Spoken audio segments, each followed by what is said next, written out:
కొట్టారంట. మీరేమన్నా ఆర్డర్ ఇచ్చారా? అసలు మీకు తెలుసా తెలియదా?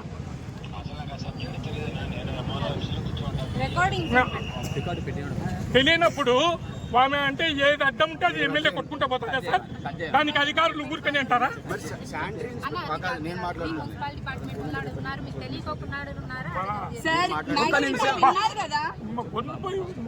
ఏమనుకుంటారు చూసేవాళ్ళు?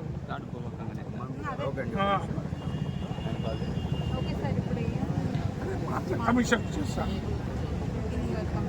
ఇప్పుడు స్పీకర్ లోనే విన్నారు కదా, అసలు తెలియదు అని కావాలని పర్సనల్ అటాక్. హలో గారు, నేను డిఎస్పీ మాట్లాడుతున్నానండి. కాదు, ఇప్పుడు మీకు తెలియదు అనేసి అంటున్నారు. మీకు తెలియకుండా మరి శానిటరీ ఇన్స్పెక్టర్ వీళ్ళందరూ ఎక్కడ వెళ్ళారు? కరెక్టే, నేను కాదనట్లేదు. వితౌట్ యువర్ ఆర్డర్స్ మీ కింద పర్సనల్ ఎలా వెళ్ళారు? నేను ఆల్రెడీ చెప్పాను, ఏదన్నా ఎన్క్రోచ్మెంట్ కానీ ఏదైనా జరిగేటప్పుడు పోలీస్ డిపార్ట్మెంట్ దృష్టిలో పెట్టాలి, లా అండ్ ఆర్డర్ ఇష్యూస్ అవుతాయి అనేసి. సో మీ ఎక్స్ప్లెనేషన్ ఏమి? వితౌట్ యువర్ ఆర్డర్స్ మీ కింద వాళ్ళు వెళ్ళారా? మీరు దీనికి అగ్రీ అవుతున్నారా? అండ్ అక్కడ ఎన్క్రోచ్మెంట్ ఏమైనా ఉందా?